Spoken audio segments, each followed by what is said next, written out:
¿Alguna vez te has preguntado cómo se elige un destino? Me refiero a los viajes, evidentemente. Teniendo un planeta como el que tenemos, hay muchísimos espacios, muchísimos lugares que merecen la pena ser visitados. Elegir un destino tiene su intríngulis, tiene su emoción, es los preparativos del viaje, ¿no? El sentarte, el buscar un sitio del planeta donde hay algo que te llame la atención y digas, bueno, pues tendríamos que ir allí a ver aquello, ¿no? Porque no es lo mismo que te lo cuenten, que es lo que estoy haciendo yo con vosotros, pero simplemente esto es para ver si os engancho y os animáis a viajar. Es muy curioso el pensar qué es lo que pasa por nuestra cabeza para que algo te llame la atención por lo que sea, ¿no? En este caso fue simplemente la imagen de unos andenes de cultivo en Choquequirao, Perú. Parece que es de un periodo inca, del estilo, digamos, de la época de Machu Picchu y estas zonas. Lo que pasa es que Machu Picchu está muy turistizado ya, y sin embargo Choquequirao no. En Choquequirao no hay acceso. En Choquequirao son 3-4 días de camino para poder llegar hasta allí, de ida y luego de vuelta. Y por unas zonas que son... Bueno, ya lo vais a ver luego en este pequeño documental que os hemos preparado. Y hay algo que me gustaría que os fijarais, porque es muy curioso. Normalmente cuando la gente en estas zonas tan montañosas hacían andenes para los cultivos. Y luego lo que eran las edificaciones para vivir siempre estaban en la parte más complicada, más abrupta, en las zonas en las que no era posible plantar nada, ¿no? Por eso casi siempre están en las alturas, en sitios muy inhóspitos, muy complicados para llegar hasta allí. Choquequirao no se sale de esta norma, ¿no? A la hora de hacer los andenes para los cultivos, que era lo más importante, por un lado el maíz, el millo, y por otro lado la coca. Pues lo mismo que en Canarias, al hacer los andenes se van haciendo unos cortes en la tierra, ¿no? Y se protegen los muros con piedras. Allí las piedras hay de todo tipo, pero normalmente utilizaban allí unas piedras que eran tipo lajas, planas y anchas, ¿no? Ese tipo de construcción, cuando tú lo ves, lo normal es colocar piedra, pero en este sitio en concreto, y como una cosa muy excepcional, las piedras están colocadas verticales. Llama mucho la atención porque en toda la zona aquella no hay nada que se le parezca. Hay una zona en el norte de Perú, que es una etnia, unos tribus, los chapapoyas, que sí hacían esto. Entonces, ¿cómo es que desde el norte de Perú han llegado hasta el Choquequirao esta gente para hacer estos andenes? Pues estuvimos hablando con el antropólogo que descubrió esto, Percy Paz, y él nos comentaba que probablemente era una cuestión política. Los incas, que eran muy guerreros, a la zona que sometían, lo que hacían era desubicarlos. Los cogían y los cambiaban de sitio, los desubicaban. Es muy probable que una de estas tribus de ese norte se los trajeran hasta Choquequirao para hacer estos andenes, ¿no? Es algo que lo vais a ver después.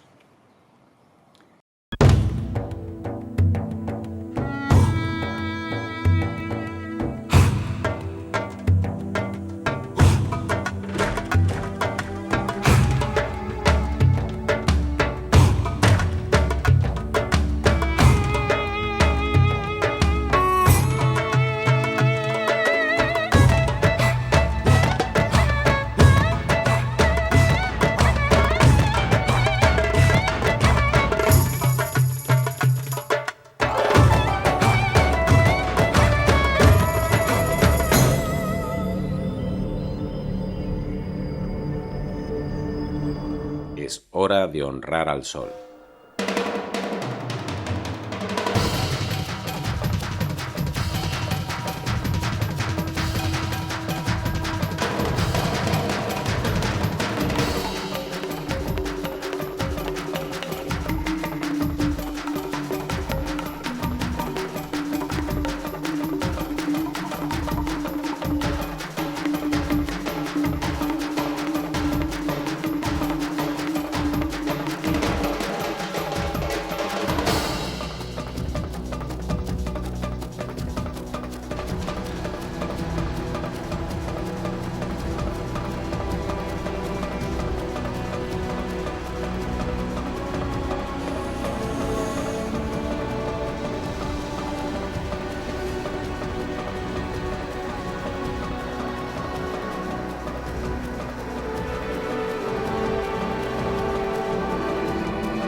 El lago Titicaca, frontera entre Perú y Bolivia, a 3.800 metros sobre el nivel del mar. Amanece un día gris y frío, pero no podemos perder el tiempo y a pesar de todo nos embarcamos en una lancha que, cruzando el lago, nos llevará a visitar a los Uros, una etnia que vive en las islas flotantes de Totora, un junco que crece en las aguas someras y que mantienen fijas mediante estacas al fondo. Los Uros viven del intercambio o trueque de su pesca y artesanía por productos imprescindibles para su subsistencia.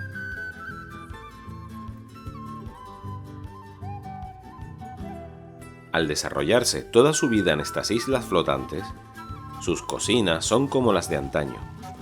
El riesgo de incendios ha impulsado por parte del gobierno de Puno la instalación de placas solares. Dejamos a los Uros y Perú para dirigirnos a la otra orilla del lago Titicaca, en Bolivia, donde nos espera Braulio y su familia, los últimos constructores de barcas de Totora, famosos por construir las balsas transoceánicas de Thor Leyendal y Quitín Muñoz, que demostraron los viajes de antiguas culturas entre continentes. Después de una hora de travesía, llegamos a la isla Suriki. Aquí se encuentran los orígenes de los fabricantes de barcos de Totora de Bolivia. En la isla, las comodidades son relativas, pero la familia de Braulio hizo lo que pudo para solventar nuestros problemas logísticos.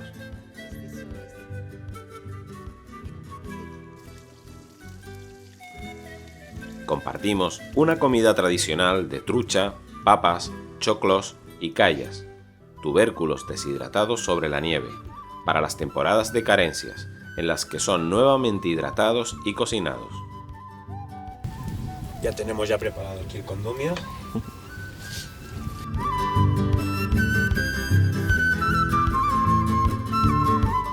Una de las noches, por fin el cielo estaba despejado. Nos esperaba una sorpresa en el exterior. Braulio había reunido a un grupo de niños para que les explicásemos lo mismo que una vez vio en Tenerife. Una noche astronómica. Los críos se amontonaban alrededor de la cámara con la que veíamos la luna. Cruzamos la línea imaginaria del lago Titicaca que separa Perú de Bolivia. Regatear nuestro pasaje en un coche colectivo siempre es una incógnita. El mejor precio depende de la habilidad en el regateo.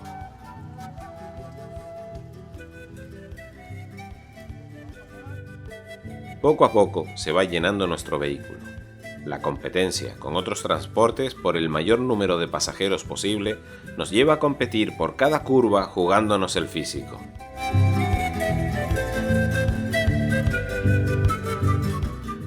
Otro pasajero más y ya vamos 20.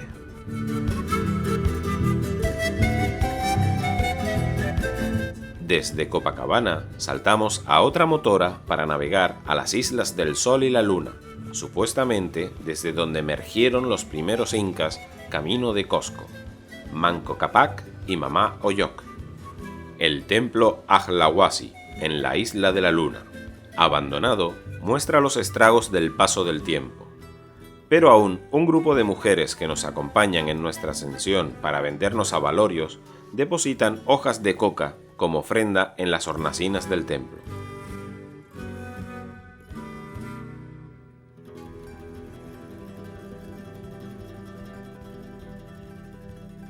Los descubridores del lago, de este lago, habían visto donde hay agua, siempre hablan de que hay un animal puma dentro del agua, no sé, es un significativo del agua, será, no sé. Los descubridores habían visto saliendo del lago ese puma por una roca. Entonces ese es el nombre de Aymara está puesto. Por ejemplo, en Aymara se llama puma, es titi. Entonces carca es roca, es carca en Aymara. Entonces de ahí habían nombrado el lago Titicaca, ¿no? El lago Titicaca. Entonces de ahí posterior también han modificado un poco han refinado, entonces Titicaca. Entonces por eso se llama Titicaca, el nombre de Aymara está puesto. Desde lo alto de la cima de la Isla del Sol, que los antiguos dicen estaba recubierta por el oro de los incas, la luna asciende detrás de la isla que lleva su nombre. Aquí, el dios Sol ungió al primer Inca y le envió al norte, cruzando los Andes, para crear un imperio con muchas ciudades importantes, como la que nos espera en Choquequirao. Cachora, pequeño pueblo del departamento de Abancay. Los preparativos para la marcha se hacen con rapidez. Las asémilas, los arrieros y nuestro guía nos observan pensativos. ¿Serán capaces estos 5 de llegar?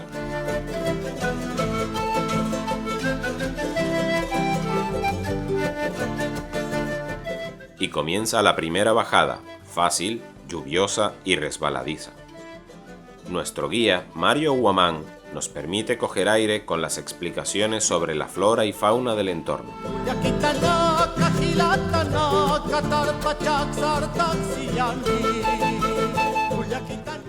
Tras el primer cerro, logramos divisar nuestro objetivo.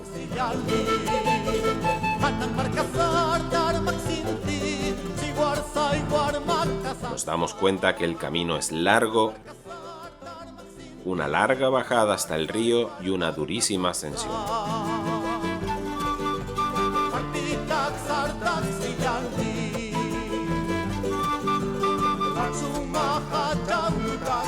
El primer campamento nos sorprende con unas improvisadas comodidades.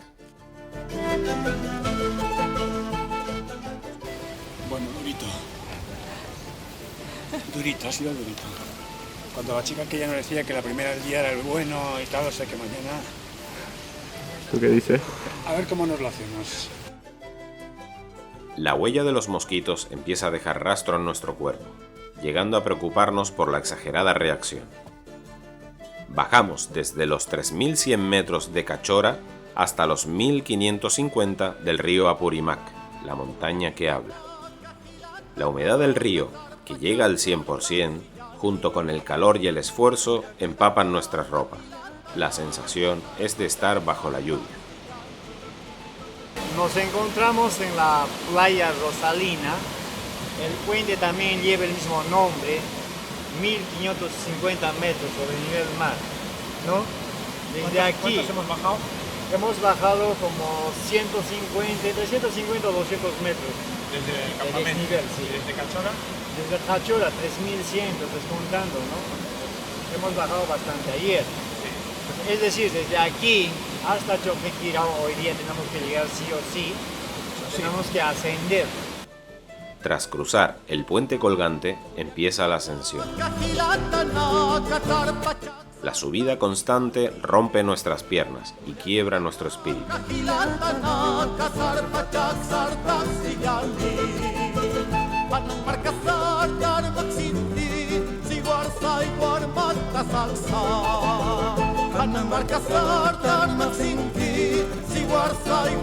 Una hora después de mirar el reloj, el ánimo decae al darnos cuenta que solo hemos hecho 1 kilómetro y aún restan 16 más.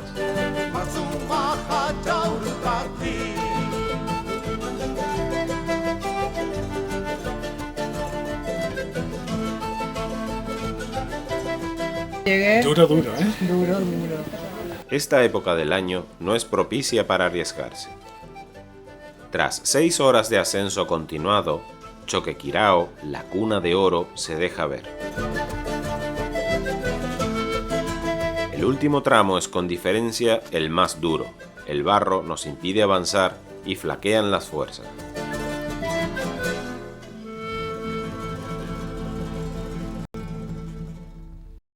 Montamos el campamento a 1 kilómetro del conjunto arqueológico. Hoy no podremos llegar. Se espera tormenta. Lo razonable es subir al amanecer si el tiempo lo permite.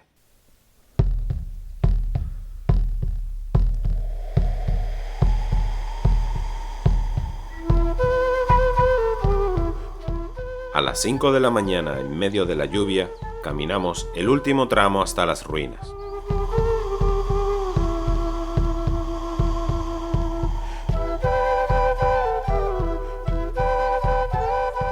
Cada paso en estas condiciones se convierte en un gran esfuerzo.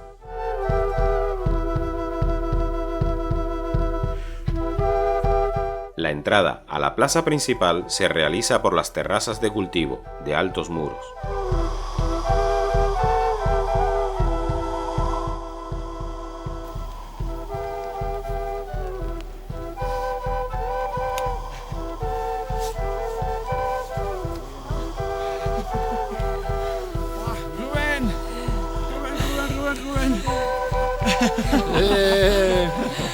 El tiempo es inestable, por lo que no podemos perder tiempo y nos encaminamos a través de la Puerta del Sol hasta la cima del Usno.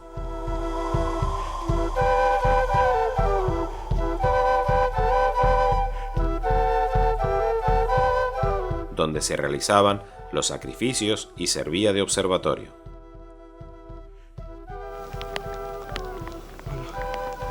Como haber combinado un sueño. Porque no nos lo ha puesto nada fácil, por un lado la climatología y nuestra escasa preparación física.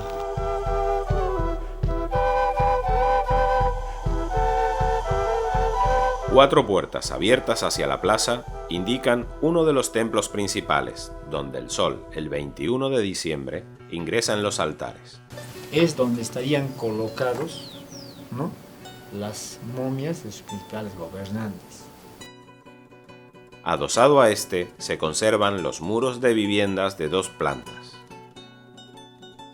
Anillos y pilotes de piedra se conservan y nos indican el método de sujeción de los techos, como vimos en otros lugares. La abundante vegetación se apodera de las ruinas de Choquequirao. Ascendemos al Anan, donde los rayos solares de diciembre a marzo iluminan los templos importantes. Desde aquí tenemos una visión privilegiada del Usno, donde se realizaban los sacrificios con animales, y localizamos la colca, donde se guardaban las llamas que iban a ser sacrificadas. Lo mejor, sin embargo, estaba por llegar. Existe una zona al sur de las ruinas que no está permitido visitar, a una media hora de fuerte descenso por un camino en mal estado, el motivo principal de llegar hasta aquí. Un camino al borde del precipicio bordea la ladera que conduce a los andenes del lado oeste. En la roca tallada se asienta un precario puente desde donde podemos por fin avisar nuestro objetivo.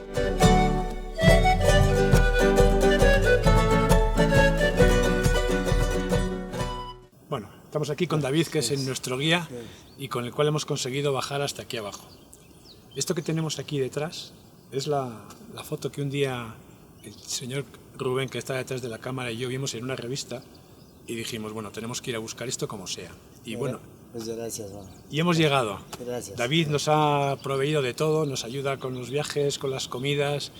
Es un ser que evidentemente sin ellos no pudiéramos haber estado aquí, porque realmente es un camino durísimo. Luego igual, Rubén, coges un poco una toma para que se vea desde dónde hemos bajado y que ahora tenemos evidente que subir, evidentemente, ¿no? Pero hemos llegado hasta aquí, y esto que estamos viendo ahí, ¿eh?, que un día vimos en una fotografía, de repente hoy es realidad. Sí, sí. Y es realmente fascinante.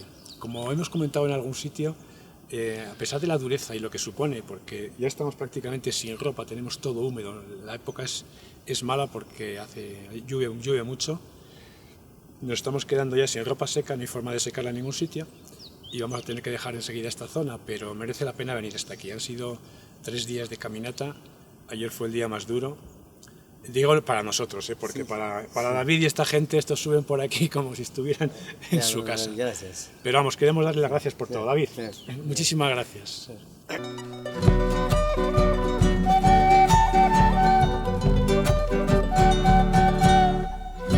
27 motivos figurativos, geométricos y zoomorfos en piedra blanca.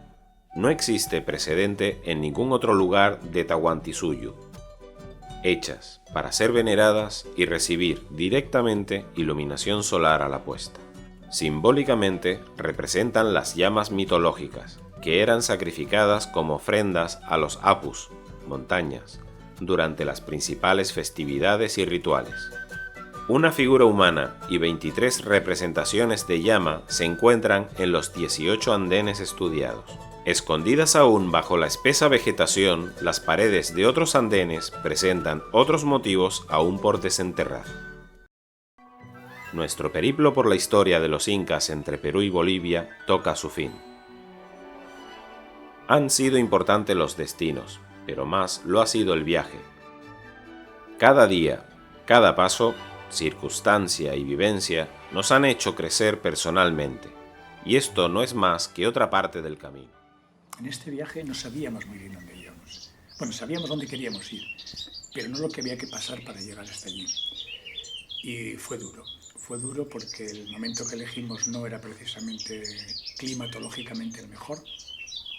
Y luego la verdad es que no estábamos físicamente preparados, ¿no? Pero al final es una cuestión mental. Si tú crees que puedes llegar, llegas. Te costará más o menos, pero llegas. Y llegamos. Vimos aquello y, como siempre, luego hay que dar la vuelta y volver, ¿no? Y guardar unas imágenes en el recuerdo pues para poder contarlas. Lo que habéis visto es una parte muy pequeña de lo que la selva en Perú esconde. Tiene que haber ahí, seguro, un montón de sitios todavía comidos por la naturaleza, escondiéndolo de los humanos y esperando a que alguien como tú se anime a ir a verlo o a descubrirlo.